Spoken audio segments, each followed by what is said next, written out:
The View on Genocide, Armenian Memory Made Public. Section 1. Shared Pressure. The Armenian Genocide was the destruction of Armenians in the Ottoman Empire during the First World War. In 1915, about 1.5 million Armenians lived inside the Ottoman Empire.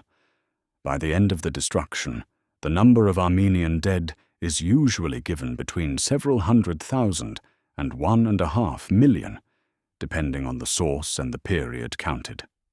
The United States Holocaust Memorial Museum estimates at least 664,000 and possibly as many as 1.2 million deaths between 1915 and 1916. Armenian institutions commonly use the figure of 1.5 million, extending the frame through 1923. The destruction took several forms. Armenian men were killed in mass violence. Armenian women and children were driven into deportation routes, and families were torn apart through forced conversion, abduction, and dispersal. April 24, 1915, when Armenian intellectuals and public figures were arrested in Constantinople, became the central date of remembrance. The Armenian position is direct. The Ottoman state targeted Armenians and produced a catastrophe counted not only in bodies, but in the attempted extinction of Armenian life wherever it could be reached inside the Ottoman Empire. The word they use is genocide. The official Turkish position rejects that word. It does not usually deny that Armenians suffered or died in very large numbers. It argues instead that the deaths happened inside the wider catastrophe of the First World War. In that account, the deportations are framed as wartime relocation, not planned extermination. The Turkish state rejects the claim of a premeditated Ottoman plan to destroy Armenians and calls the genocide label legally and historically unfounded. The dominant historical and scholarly position names this destruction as genocide. That conflict over naming is part of the afterlife. When destruction is followed by refusal, the living are forced to carry more than grief. They carry correction, proof, and the work of naming. They carry the dull, repetitive burden of saying that the wound is real, while others discuss whether the knife should be called a knife. Section 2. The Transposition. Edgar Hilsenrath was a German Jewish writer whose own life and work were marked by the Holocaust. He was born in Leipzig in 1926 and raised in Halle. In 1938, his father fled to France.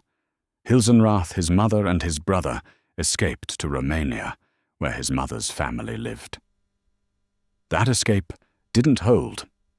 In 1941, at the age of 15, Hilsenrath and his mother were deported to a ghetto in the Romanian-occupied region known as Transnistria.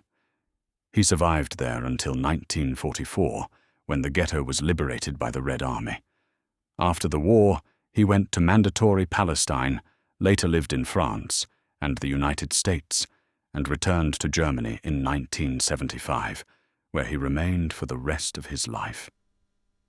He wrote several novels with a raw, unvarnished view of the Holocaust, persecution, displacement, and survival. When he wrote The Story of the Last Thought, he turned toward the Armenian Genocide and approached a wound that was not his own. Language does not murder by itself. People do that. But language can prepare the room. It can reduce people into categories. Hilsenrath writes with that knowledge already inside the language. A Jewish survivor of the Holocaust writes in German about the Armenian Genocide. That man writes across raw wounds. One damaged historical awareness presses against another. The result is not a simple act of witness. The story of the last thought is framed as a fairy tale. That form can move through time without asking permission from realism. It can carry old voices, repetitions, curses, figures, and impossible movement. It can let a dying thought travel backward into family and communal history. That kind of form does not soften genocide. It creates a way to move through a broken world without pretending the break was orderly. A genocide story can begin too late. If it begins and stays with deportation, massacre, and death, the destroyed are made visible mainly by what was done to them. That quietly serves the murderer's edit. The dead were not born as evidence. They had a life before they became proof of a crime. The novel's fairy tale structure allows Hilsenrath to restore some of that life without pretending to rebuild it completely. There is no clean restoration available. Hilsenrath cannot speak as an Armenian survivor, nor is he trying to do so. His work sits in the space between historical imagination and ethical danger. His book shows that writing after genocide does not happen with untouched tools. Even the language has history on it. The result is unstable, as it should be. Stability is often where difficult things go to be made presentable. Section 3. The Insistence. Diaspora changes memory. It creates distance from the original land, but never from the wound. For descendants, the past becomes a migrant. It is forced to cross borders, adapt to new languages, and survive the quiet friction of daily life. It persists in public through songs, interviews, and formal commemorations, constantly colliding with arguments from people who think history begins the moment they first hear about it. Soft language is dangerous in almost every setting, because denial and similar horrors do not always arrive shouting. Often they come through polite phrasing or through calls for nuance at the exact moment responsibility becomes clear. Then come the appeals for descendants to be calm, balanced, patient, and diplomatic. Recognition is filed as a sensitive matter, and suddenly tone is the problem, not the mass killing. Denial makes the person naming the wound look like the disturbance. Born in Beirut, Lebanon, to Armenian parents, and later raised in Los Angeles, Serj Tankian carries the Armenian Genocide as inherited memory. He is known globally as a musician, but here he is inheritance made public. Tankian's public work treats recognition as part of the Armenian Genocide's afterlife. The act of naming becomes inseparable from the act of remembering. He does not present the genocide as private grief alone, but keeps it in public space, where denial has its fortress. Music changes the form of that insistence. Tankian's soundtrack work for 1915 makes that visible in another medium. Between the archive and the audience, music can travel where a document will not. Most people will never read the full historical record. Many will still hear a song, a score, a performance, a voice in an interview. Humanity will often absorb rhythm before reading a paragraph. Tankian uses that weakness against forgetting. He also uses direct speech. That combination gives his work its public force. He scores memory, and he names the crime, without allowing the artistic form to become a shelter from the political reality around the event. Because denial can wait. It can rely on fatigue. It can hope that the next generation becomes busy, distracted, embarrassed, or tired of explaining. Tankian's public position works against that hope. Loud inheritance can be reduced by outsiders to activism, anger, or identity performance. The artist becomes political, a word often used by people who think their own comfort is neutrality. Public accusation can also simplify the field if it forgets the different conditions under which Armenians live in different places. Diaspora gives reach. but reach is not the same as proximity. In Tankian's work, inheritance does not whisper, nor does it ask to be received as tasteful sorrow. He makes the Armenian genocide into public sound loud enough to truly be heard. Section 4. The publication. Ragip Zarakolu was born in 1948 on Buyukada, one of the Prince's Islands near Istanbul. He grew up around members of the Greek and Armenian minorities. His work with the magazines Ant and Yeni Ufuklar, as well as his connection with Amnesty International, brought trials, sentences, and prison. Long before the Armenian question, he learned what Turkish public life did to dangerous speech. In 1977, Ragip and his wife, Nur Zarakolu, founded Belge Publishing in Istanbul. Before the military coup of September 12, 1980, Belge focused mostly on academic and theoretical books. After the coup, the press turned toward texts by political prisoners, along with works on the Kurds in Turkey, Greek literature, Jewish life in Turkey, and the Armenian question.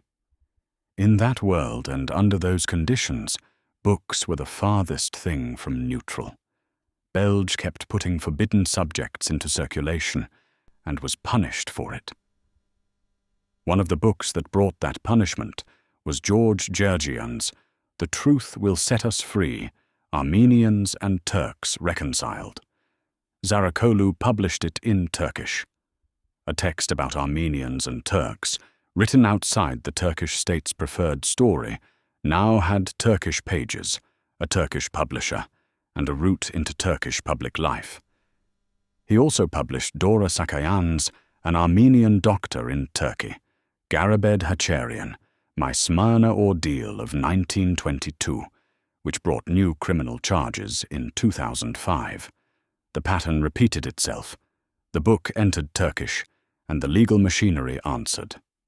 In 2008, Zarakolu was found guilty under Article 301 for publishing Gergian's book. He was sentenced to 5 months in prison, later converted to a fine. Article 301 is the Turkish Penal Code article used against insulting Turkishness, amended in 2008 to insulting the Turkish nation and state institutions. In practice, it became one of the legal tools used against writers, journalists, and publishers who touched the wrong history too directly. Publication changes the form of memory, because a published book takes a history that power wants to keep unspeakable and gives it language and distribution. The state was not only afraid of what was written, but of where the writing could go. A denied history can exist outside the country and still be dismissed as foreign pressure, diaspora anger, or hostile propaganda.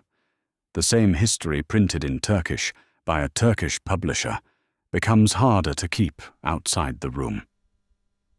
Belge Publishing itself carried the cost. In 1995, its offices were firebombed by a far-right group. Years later, police raided the publishing house again and seized books, including works from earlier decades. After further prosecutions, threats, and danger, Zarakolu moved to Sweden in 2013, where he still lives and works. The books remained in circulation. The publisher went into exile. Section 5. Divergence. The Armenian genocide must never be dissolved into a general lesson about cruelty. Such lessons are comforting only to the perpetrator and the silent enabler, to those who use broad abstractions because they do not want to name the actual crime. Transposition, insistence, publication. 3 distinct pathways for carrying the same historical wound into public form. Hilsenrath writes toward the wound. Tankian amplifies it. Zarakolu publishes it into the denying language. The evidence is in the difference. A single historical crime does not produce a single cultural form. It changes as it passes through distance, inheritance, language, denial, and access. Art does not repair genocide. It carries what denial tries to bury.